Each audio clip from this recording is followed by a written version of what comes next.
Peter Drucker also says many of the things could be better solved by exploiting the opportunities than solving the problems. By solving the problem, we are fully lost with the problems. But exploiting an opportunity, we can get all our solution to the problems. So like that, we have a opportunity now. We have got a problem over population. But this should be taken as an opportunity where we can develop our population into an asset, which is called seen as a liability now, which can be converted into as a asset.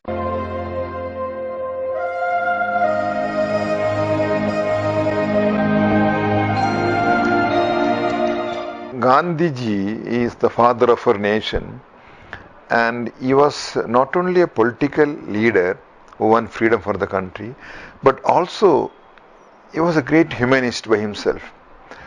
He is a very religious man, a very good Hindu, but he had a tremendous love for other people there.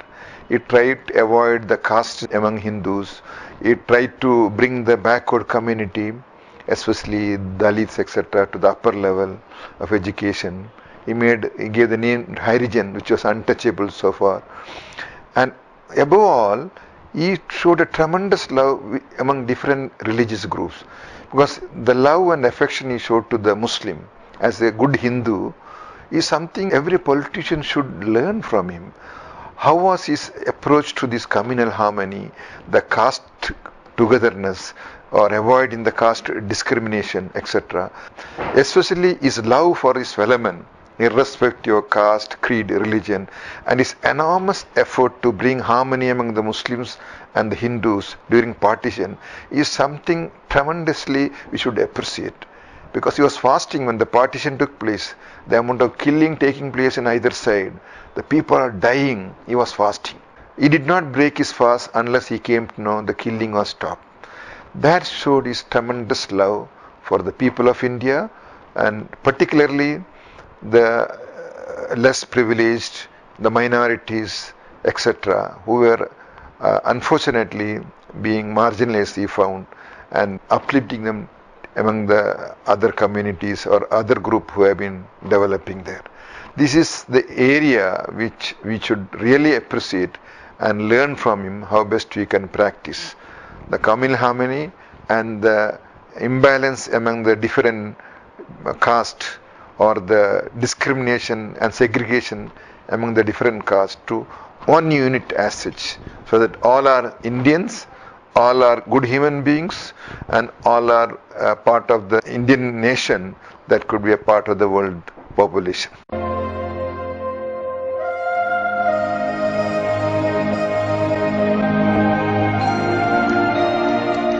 Secularism is a word now used very conveniently to assert oneself free from all religions. It is true, our country is secular. That means it is not confined to any one religious faith or any theocracy or any particular religion. Religion is away from the political system. Anyway, it is good, but this has originated in a different form from the West. In the West, the church was ruling for a long time. And once the church became a problematic there, they kept away the religion and started secularism, like Protestantism, as Martin Luther started against that. And they kept the religion away from the political system. So what actually happened was, subsequently, the whole West developed in a way of freedom, and that went explosion to some level. If you look to the root culture or values of the West, is generally known as the Christian, is not really the Christian thing what you find, the root values. The root values are based on Greco-Roman culture. The Greek were behind intellectual pleasure of writing and various like Plato, Aristotle, etc. And the Romans were very ingenious and sensual people, enjoying sensual pleasure. This is the root foundation of the West. That's why you find dance, music and all the things there. This was not the Christian culture as such. What has actually happened was, the Christianity gave values to the West.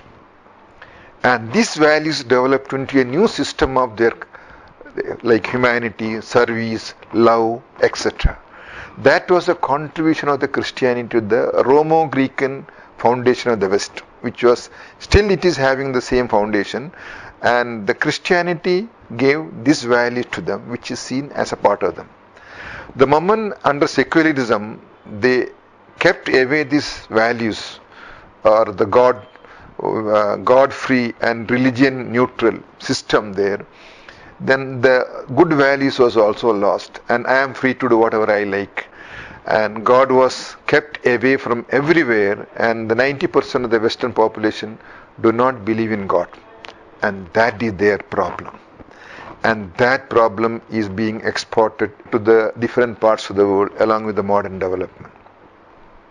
There is a strong resistance against this in Indian culture, because the majority of the population are religious people in India, whatever religion they believe and practice now.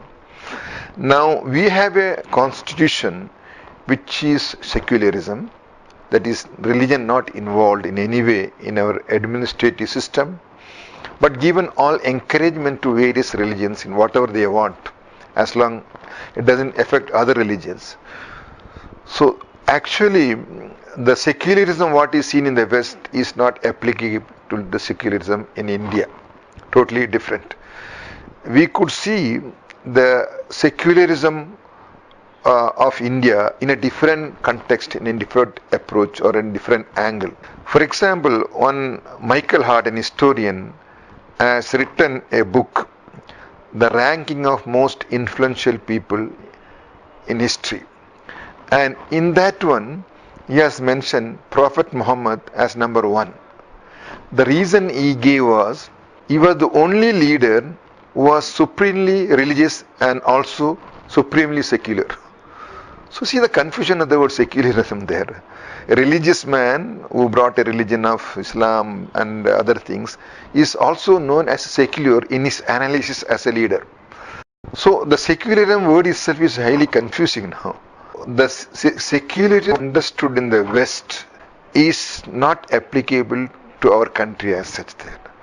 A country which has got a great traditional values, which has got its own inbuilt strength in our culture, in our values. For example, the value of the family, see, it is very, very important here. Such a close helping nature of the family, being together, helping when somebody is sick in the family, and being together for every family occasions, and the Indian womanhood. The woman is fully dedicated to the husband and the family. These are all Indian cultures we can find in whichever religion you find there. So all this could be a part of our Indian system, which should be assimilated into our modern secular values. Respect for every religion, adopt what is acceptable as long as it is not objectionable to the other religion, and absorb these values into a part of our system and develop a new way of thinking, understanding of secularism, that equal respect to all religions and equal assimilation of values from every religion as a part of development. Whether Hinduism, Christianity, Islam, Jainism, Buddhism, whatever it is there, what is good in them, absorb as a part of the system as long as it doesn't affect the other people.